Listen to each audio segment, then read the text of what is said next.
Well, hey there, everybody. I want to show you something very, very cool that I've heard people talk about, but I hadn't really dug into yet. It's a new-ish or recent sort of tool in FamilySearch, and it helps to mark who enslaved whom in a given family. So I'll give you a little background on this because this is pretty nasty. Alexander B. Puryear's father was Samuel Puryear, and Samuel had multiple spouses. Okay, I'm looking at a couple of different family members and working with their wills and things like that, but this is what got me. Samuel Puryear had a relationship with an enslaved woman, no name provided, and she gave birth to Mariah. Mariah, in turn, had a non-consensual, we assume, relationship with Alexander Puryear, who is Samuel's son. So Mariah and Alexander were half siblings. Everybody knew what that was. I'm sure everybody knew the correct parentage of folks, and this tells me that this relationship had to be non-consensual. There's just no way. Anyway, here's the deal.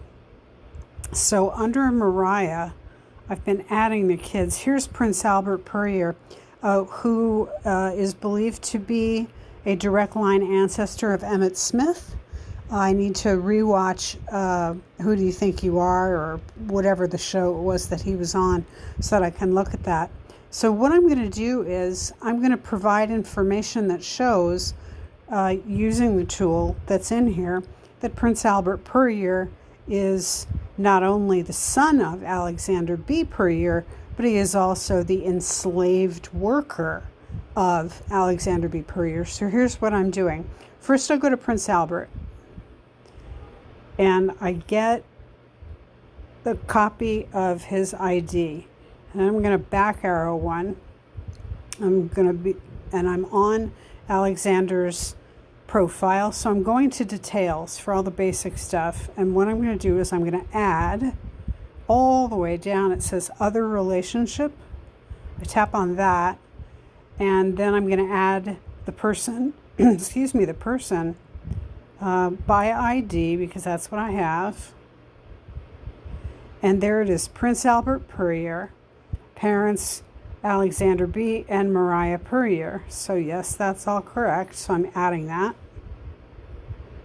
And then under other relationship, I'm using enslavement. Save it.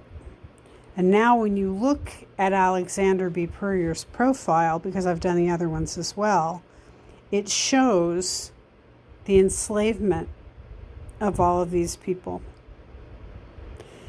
That is a much, much better way and a more accurate way of indicating who people actually were to each other in these extremely confusing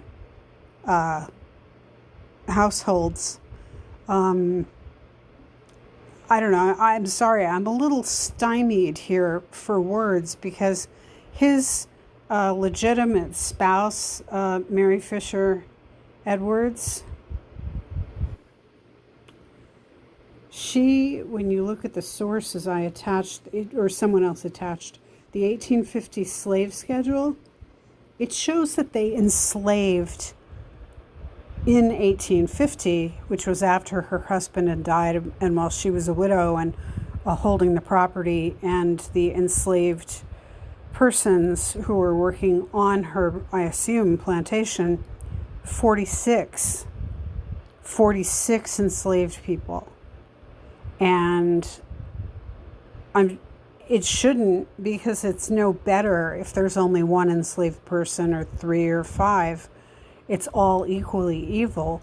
But the sheer mass of what that household must have looked like, of who those enslaved people were and everything like that, is just overwhelming to me right now. I'm kind of without language.